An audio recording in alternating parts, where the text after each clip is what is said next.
Canada. What do you think of Canada? What do I think of Canada? Let's see. Well, when the snow melts, you get to witness the minefield of dog poop that people didn't pick up. It's cold, but I like the cold because you can keep layering until you're warm. But in the heat, you can only get so naked. And then you just have a sunburn on your butt. Every summer I leave Arizona to visit my family in Canada because we like seeing them, and they're really great. And yeah, we also don't like to live in a volcano. We normally have a non-stop flight, but this one particular trip we decided to do a layover to save some money. I think it was July 2012, so I was like 14. A couple days before our flight, my mom realized that my brother Jack's and my passports were expired.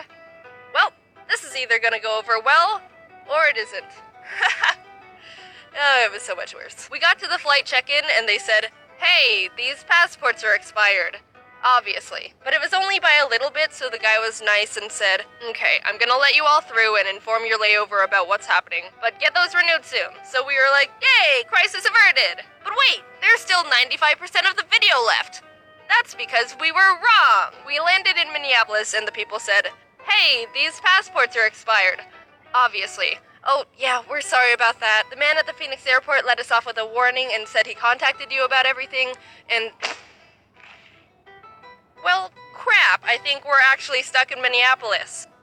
I guess this is our new home now. Get used to it, kids." So it was my scared mom and her 2 expired children stranded in this obscure city. We went to a pharmacy, which for some reason also takes passport photos, but we had to wait until the passport place opened the next morning. Mom was having an aneurysm panic attack, but didn't want us to worry, so she was like, "Hey, kiddos, time for an adventure.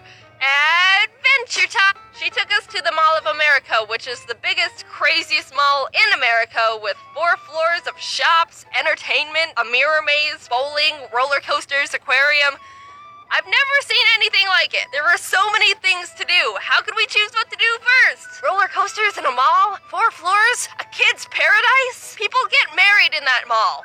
We ate at the food court for 20 minutes and left because it was closing for the night. We found a hotel and slept in our clothes, even though we had our luggage. I remember on the light rail I said to Mom, "You know, I really like it here." Like the oblivious child I was, not knowing the weight of the actual circumstances. Having a grand old time listening to a High School Musical playlist on an iPod and playing with my stuffed animals. I freaking love stuffed animals. As a kid, I couldn't sleep without them. My favorites were Raoul the mouse and Ringo the raccoon. I've had them for years. Anyway, luckily, Minneapolis is one of the few places that has 1-day turnaround for passports, for the cost of an arm, a leg, and your entire savings. So in the morning, we had to check out of the hotel, run to the passport place, and make it to the airport in time for our new flight. It was gonna be a tight schedule, but it was doable. We were on our way to get the passports when, in the middle of transit, I realized, "Mom, I forgot my stuffed animals in the hotel."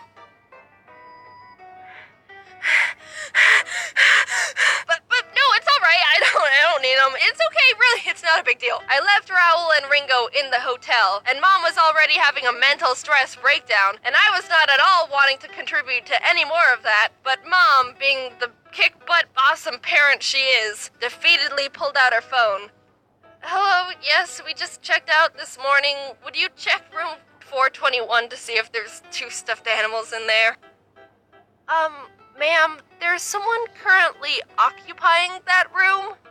And that was super weird to hear because we literally just left the hotel. How did someone already fill up the room? Turns out we just called the wrong hotel, so we got transferred to the right one, and they said they'd hold them for us to quickly pick up. So now the schedule was arrive at the passport place right as it opens at 8 a.m., get passports, run back to the hotel to grab Raoul and Ringo, rush to the airport before our 1 p.m. flight, and I'd also like to point out that the last shuttle to the airport leaves at 12 p.m., so if we miss that shuttle, we're screwed. Remember, things were different back in the days of 2012 BU. Before Uber. Back then, the idea of paying to jump in a car with an unlicensed stranger wasn't very popular. At the passport place, we walked up to the desk, and the first thing they said was, "So both parents are present, correct?" Actually, he's 1,645 miles away.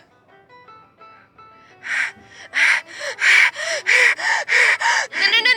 There was a solution. We could get in contact with Dad, send him a form to fill out, get it notarized, which means legalized by a notary, which means a person licensed by the government approves it, which Okay, we don't have time for this. We have to prove the paper is legal, but there's a problem to that solution. It's 8 a.m. in Minneapolis, but 6 a.m. in Arizona, which means notarizing places aren't open. Now, my mom knows a lot of people, and one of her best friends is actually an accountant, which means she can get it notarized when she goes into work and get it sent back super quickly. Which, what are the odds of that? Mom, we should buy a lottery ticket if we actually get to Canada. So quick! Woke Dad, got the form filled, called the friend, did the thing, got the thing back, and somehow everything was accepted and we weren't expired children anymore. And off we were running down the city to get back to the hotel to grab Raoul and Ringo. Okay, I'm gonna insert a tiny story detail. We left our luggage at the hotel so we wouldn't have to be dragging it everywhere, which means we would have had to get back to the hotel anyway, but it's much more intense to think that grabbing the stuffed animals was an extra step we didn't have time for, so shh, we're gonna continue. We were sprinting to catch the light rail. Jax and I were running ahead, and for some reason Mom's knee started hurting and she started slowing down. Are you okay? And she was just like, go, I'll catch up, just get to the train, go without me!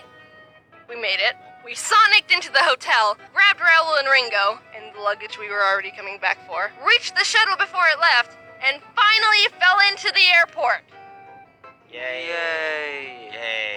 Sitting at our gate, waiting for the plane to swoop us off to Canada land with their moose and their poutine and Niagara Falls. Well, technically, Niagara Falls is made up of 3 different waterfalls, and the US actually owns 2 of them. But I guess Horseshoe Falls is the biggest and most popular, so... Mom suddenly realized that she forgot my dad's letter at the passport showing that both parents consent to us, the innocent, helpless, pathetic children, crossing the border. In the past, security always asks us to show that consent paper, so Mom couldn't even have a relaxing plane ride being stressed out of her mind that we would land and still couldn't pass the border. After all that, she didn't tell us she was worried because she was already doing a frickin' dang good job of hiding the weight of what was going on, so she held it in the entire flight. But she told us afterwards and we gave her a slow clap. She deserved more, but we were kids. That's all we had. We approached the security booth, gave them our shiny new passports. They looked at my mom, my brother, and me. Have a fun time in Canada. They didn't ask that time! My mom, every time she tells this story, always says, they always ask. They always ask. They didn't ask this time. How the frick even? They always ask! And that was that. We got to Canada. That's it. Wow, that was a lot of effort to come here. Yeah, I mean, Canada's alright, but you guys have that Mall of America. Okay, yeah, sure, cool. But I mean, we have West